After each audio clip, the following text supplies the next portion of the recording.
नमस्कार। प्रादेशिक समाचार के साथ मैं नीलम कुमार। पहले मुख्य समाचार। राष्ट्रीय आपदा प्रबंधन प्राधिकार ने देशव्यापी लॉकडाउन को 31 मई तक बढ़ाया। वित्त मंत्री निर्मला सीतारमण ने आत्मनिर्भर भारत पैकेज के 5वें भाग में 7 क्षेत्रों के लिए ढांचागत सुधारों की घोषणा की। मनरेगा, स्वास्थ्य, शिक्षा और कारोबार पर दिया जोर। उत्तर प्रदेश में दिवंगत हुए प्रवासी मजदूरों का शव पहुंचा बोकारो। मुख्यमंत्री ने की मृतक परिवारों को 4-4 लाख रुपए देने की घोषणा। राज्य में संचालित दीदी किचन भी 31 मई तक जारी रहेगी। और लोहरदगा जिला स्थापना दिवस के अवसर पर आज एक कोरोना पॉजिटिव मरीज की हुई पहचान। अब समाचार विस्तार से। राष्ट्रीय आपदा प्रबंधन प्राधिकार ने लागू देशव्यापी लॉकडाउन की अवधि बढ़ाकर 31 मई कर दी है। इस दौरान पहले से चल रही आर्थिक और अन्य गतिविधियों में आंशिक रूप से छूट दी जाती रहेगी। इस संबंध में प्राधिकार ने आज अधिसूचना जारी कर दी है। नीति आयोग के मुख्य कार्यकारी अमिताभ कांत ने आकाशवाणी से विशेष बातचीत में कहा है कि लॉकडाउन के चौथे चरण में अर्थव्यवस्था को पटरी पर लाने के उपाय होने चाहिए। हालांकि उन्होंने यह भी कहा कि कोविड के संक्रमण को रोकने के लिए सभी जरूरी उपाय जारी रहने चाहिए। रक्षा अनुसंधान एवं विकास संगठन DRDO के पूर्व महानिदेशक VK सारस्वत ने कहा है कि लॉकडाउन के चौथे चरण में आर्थिक गतिविधियों की अनुमति दी जानी चाहिए। केंद्रीय वित्त मंत्री निर्मला सीतारमण ने आत्मनिर्भर भारत अभियान के तहत विभिन्न क्षेत्रों के लिए ढांचागत सुधारों की घोषणा की है। यह घोषणा मंगलवार को प्रधानमंत्री नरेंद्र मोदी द्वारा देश को संबोधित करते हुए भारत के सकल घरेलू उत्पाद के 10% यानी 20 लाख करोड़ रुपए के विशेष आर्थिक पैकेज के तहत की गई है। वित्त मंत्री निर्मला सीतारमण और वित्त राज्य मंत्री अनुराग ठाकुर ने कोविड-19 से प्रभावित देश की अर्थव्यवस्था को पटरी पर लाने के लिए घोषित आर्थिक पैकेज की 5वीं और अंतिम किश्त के बारे में संवाददाताओं को आज नई दिल्ली में जानकारी दी। वित्त मंत्री ने बताया कि ढांचागत सुधारों के तहत 7 क्षेत्रों पर प्रमुखता से ध्यान केंद्रित किया जाएगा। उन्होंने बताया कि मनरेगा योजना के तहत रोजगार सृजन के लिए और 40,000 करोड़ रुपए दिए जाएंगे। श्रीमती सीतारमण ने बताया कि सरकार ने राज्यों के लिए कर्ज की सीमा सकल राज्य घरेलू उत्पाद के 3% से बढ़ाकर 5% कर दी है। इससे राज्यों के लिए संसाधन राशि बढ़कर 4,28,000 करोड़ रुपए हो जाएगी। उन्होंने बताया कि अप्रैल के पहले सप्ताह में राज्य आपदा राहत कोष से 11,000 करोड़ रुपए से अधिक की राशि अग्रिम रूप से जारी की गई है। स्वास्थ्य और परिवार कल्याण मंत्रालय ने भी और 4,113 करोड़ रुपए कोविड-19 से निपटने के कार्यों के लिए दिए हैं। वित्त राज्य मंत्री ने बताया कि केंद्र सरकार ने पूर्णबंदी के कारण उत्पन्न हुए संकट से निपटने के लिए राहत पैकेज में समाज के हर वर्ग का ध्यान रखा है। वित्त राज्य मंत्री ने प्रधानमंत्री के संबोधन का जिक्र करते हुए कहा कि सरकार ने समाज के सभी वर्गों को राहत पहुंचाने के उपाय किए हैं। उन्होंने बताया कि प्रधानमंत्री गरीब कल्याण पैकेज के तहत 80 करोड़ लोगों को निःशुल्क अनाज दिया गया है। प्रधानमंत्री नरेंद्र मोदी के 20 लाख करोड़ से अधिक पैकेज की घोषणा के बाद लोगों को राहत देने के कई उपायों की लगातार घोषणा की जा रही है। इसकी जामताड़ा जिले के लोगों ने सराहना की है। पेश है हमारे जामताड़ा संवाददाता की रिपोर्ट। प्रधानमंत्री नरेंद्र मोदी के 20 लाख करोड़ के आर्थिक पैकेज की घोषणा के बाद केंद्रीय वित्त मंत्री निर्मला सीतारमण के द्वारा उठाए जा रहे कदमों की जामताड़ा जिले के हर वर्ग के लोगों ने सराहना की है। विशेषकर किसानों, प्रवासी मजदूरों, छोटे एवं मध्यम वर्ग के व्यवसायियों, फेरी लगाने वालों, आवास निर्माण से जुड़े श्रमिकों के बीच खुशी का माहौल है। जिले के तालबड़िया गांव के किसान रोबिन मिर्धा, मनोरंजन राय, नंदलाल हंसदा, व्यवसायी राजेश कुमार बर्मन, राजमिस्त्री खलील मियां, गैसुद्दीन अंसारी, श्रमिक दिलीप लोहार सहित बुद्धिजीवियों ने भी सरकार के कदमों की प्रशंसा की है। यह भी कहा कि कोरोना काल में सरकार की जनधन, किसान सम्मान निधि, उज्ज्वला सहित अन्य कल्याणकारी योजनाएं वरदान साबित हो रही है। सुभाष प्रसाद सिंह, आकाशवाणी समाचार, जामताड़ा। मुख्यमंत्री हेमंत सोरेन ने कहा है कि दीदी किचन अब पूरे राज्य में 31 मई तक सुचारू रूप से जनता की सेवा करेगी। उन्होंने कहा कि पूरे राज्य में 7,000 से अधिक संचालित दीदी किचन ने अब तक जरूरतमंदों को 2 करोड़ से अधिक पौष्टिक भोजन की थालियां परोसकर भूख से हमारी जंग को जीतने में महत्वपूर्ण भूमिका निभाई है। गिरिडीह जिला प्रशासन की ओर से आदिम जनजाति बिरहोर और जनजातीय बहुल इलाकों में सूखा अनाज का वितरण किया जा रहा है। जिला आपूर्ति पदाधिकारी ने बताया कि गिरिडीह में 4 लाख राशन कार्ड धारियों के बीच राशन का वितरण किया जा रहा है। जिन व्यक्तियों के पास राशन कार्ड नहीं बना है उनके लिए भी राशन की व्यवस्था की गई है। उन्होंने बताया कि जिले के सभी पंचायतों को 50-50 हजार रूपये दिए गए हैं। जन वितरण प्रणाली के डीलरों को इस महामारी के समय राशन वितरण कार्य में गड़बड़ी नहीं करने की चेतावनी दी गई है। जिला आपूर्ति पदाधिकारी ने बताया कि गड़बड़ी करने वाले 20 राशन डीलरों का लाइसेंस निलंबित कर दिया गया है। वहीं एक डीलर के विरुद्ध मुकदमा दायर किया गया है, जबकि 86 डीलरों के विरुद्ध जांच की जा रही है। कोरोना वायरस के कारण लागू देशव्यापी लॉकडाउन के बीच आज जिला विधिक सेवा प्राधिकार के अध्यक्ष सह प्रधान जिला एवं सत्र न्यायाधीश बसंत कुमार गोस्वामी ने अपनी कोर कमेटी के सहयोगियों के साथ ग्रामीणों के बीच खाद्य सामग्रियों का वितरण किया। आकाशवाणी के ताजा तरीन समाचारों के लिए आप हमारी वेबसाइट newsonair.com पर लॉग ऑन कर सकते हैं। ताजा समाचार ट्विटर @AIR न्यूज अलर्ट्स और Facebook page all India radio news पर भी उपलब्ध है। आप प्रादेशिक समाचार एकांश के ट्विटर अकाउंट @AIR न्यूज _ और Facebook page AIR news Ranchi के अलावा YouTube channel regional news unit Ranchi पर भी हमारे बुलेटिन सुन सकते हैं। प्रादेशिक समाचार आप आकाशवाणी रांची से सुन रहे हैं। मुख्यमंत्री हेमंत सोरेन ने कहा है कि उत्तर प्रदेश के औरैया घटना में दिवंगत हुए राज्य के सभी 11 प्रवासी मजदूर साथियों के परिवारों को 4-4 लाख रुपए की सहायता राशि दी जाएगी। साथ ही घायल हुए प्रत्येक व्यक्ति को 50,000 रुपए की तत्काल सहायता प्रदान की जाएगी। मुख्यमंत्री ने कहा है कि घायलों के इलाज की समुचित व्यवस्था भी जिला प्रशासन की ओर से की जाएगी। मुख्यमंत्री हेमंत सोरेन ने उत्तर प्रदेश के औरैया में सड़क हादसे में मृत श्रमिकों के पार्थिव शरीर को एक ट्रक के जरिए झारखंड भेजे जाने को अमानवीय एवं संवेदनहीनता की पराकाष्ठा कहा है। मुख्यमंत्री ने उपायुक्त बोकारो और झारखंड पुलिस को निर्देश दिया है कि झारखंड की सीमा में प्रवेश करते ही ट्रक से आ रहे घायलों का उचित इलाज सुनिश्चित करें।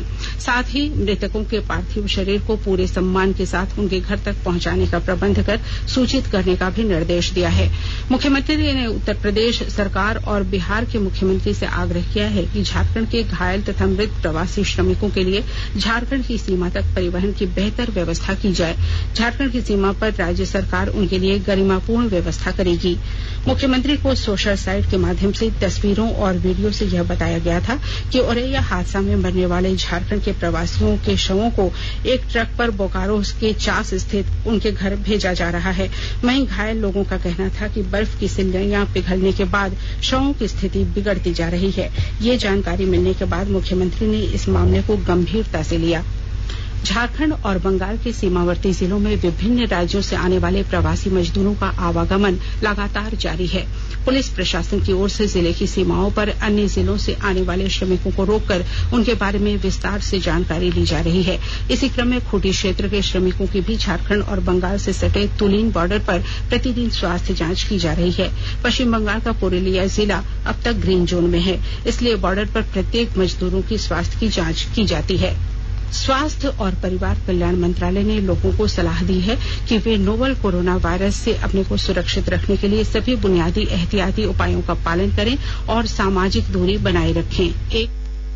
सरकार ने कहा है कि आवश्यक वस्तुओं की पर्याप्त आपूर्ति जारी है और लोगों को चिंता करने की कोई जरूरत नहीं है। लोगों को सलाह दी जाती है कि वे आवश्यक वस्तुओं और चिकित्सा सामानों की खरीदारी करते समय धैर्य रखें और शांत रहें। आवश्यक वस्तुओं को खरीदने के लिए बार बार बाहर निकलने से बचें। साथ ही लोगों से हाथ मिलाने और गले लगने से भी बचना चाहिए।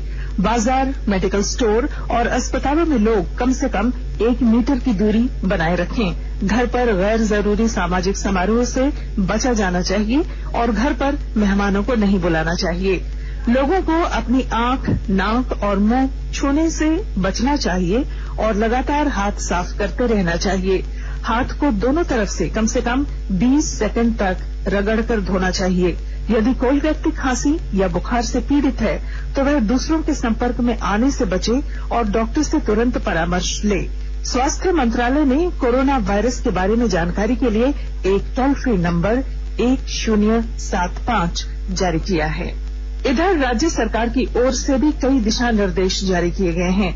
इस सिलसिले में सरकार ने हेल्पलाइन नंबर 181 जारी किया है। सरकार ने कहा है कि कोरोना वायरस से संदिग्ध तौर पर संक्रमित कोई व्यक्ति पाया जाता है तो इसकी सूचना 0651 जो रांची का कोड है और टेलीफोन नंबर 2261-000 तथा 2261-002 के अलावा फैक्स नंबर 2261-856 और मोबाइल नंबर 9955837428 पर दी जा सकती है। आकाशवाणी रांची भी आपसे अपील करता है कि कोविड-19 के संक्रमण से बचने और अन्य लोगों को सुरक्षित रखने के लिए कृपया घर पर ही रहें और सरकारी दिशा निर्देशों का पालन करें। लोहरदगा जिला स्थापना दिवस के अवसर पर आज एक कोरोना पॉजिटिव मरीज की पहचान हुई। उपायुक्त आकांक्षा रंजन ने बताया कि एक कोरोना पॉजिटिव पाया गया है। मरीज को सिस्टम क्वारंटाइन सेंटर में रखा गया है। उन्होंने बताया कि मरीज कोलकाता से लौटा था। सड़क परिवहन और राजमार्ग मंत्रालय ने कहा है कि अमान्य और निष्क्रिय हो चुके फास्टैग के साथ टोल प्लाजा से गुजरने वाले वाहनों से दोगुना टोल शुल्क वसूला जाएगा। मंत्रालय के अनुसार ऐसे फास्टैग वाले वाहन यदि टोल प्लाजा के फास्टैग लेन में प्रवेश करते हैं तो उन्हें इस श्रेणी के वाहनों से वसूले जाने वाले सामान्य टोल शुल्क का दोगुना पैसा देना होगा। सिमडेगा जिले के जलडेगा थाना क्षेत्र अंतर्गत बांसजोर के बेंदुचुआ जंगल में आज सुबह पुलिस और पीएलएफआई नक्सलियों के बीच हुई मुठभेड़ में एक नक्सली मारा गया जबकि 2 महिलाओं समेत 5 नक्सली पकड़े गए हैं। इनमें से एक घायल नक्सली की पहचान बानो थाना क्षेत्र के प्रवीण कंडुलना के रूप में की गई है। उधर हजारीबाग जिले में पीएलएफआई के नाम पर रंगदारी वसूलने वाले 3 अपराधियों को गिरफ्तार कर लिया गया है। तीनों के पास से रंगदारी मांगे जाने वाले मोबाइल और सिम भी बरामद किए गए हैं। पुलिस अधीक्षक कार्तिक एस ने बताया कि तीनों अपराधी पिछले कई महीनों से सक्रिय थे। बड़कागांव केरदारी वाला इलाका में जितने इंडस्ट्रीज एंड व्यापारियों व्यवसायी हैं तो उन लोगों से रंगदारी मांगने वाला दूसरा गिरोह को हम लोग पर्दाफाश किए हैं। तो इसमें कुछ दिनों से ये सूचनाएं मिल रही थी महतो जी के नाम पे पीएलएफआई के रूप में कोई जो है अपने आप को होस्ट करते हुए सबको थ्रेट करके टॉर्चर कर रहा था, जिस पर हम लोग वर्क किए। तो हम लोग 3 आदमी मोहम्मद सब्बार अंसारी, पवन कुमार दास और दशरथ मुन्ना 3 लोगों को विभिन्न जगह से हम लोग गिरफ्तार किए और घटना में प्रयुक्त मोबाइल फोन अन्य सामग्री भी हम लोग इसमें रिकवर कर पाए।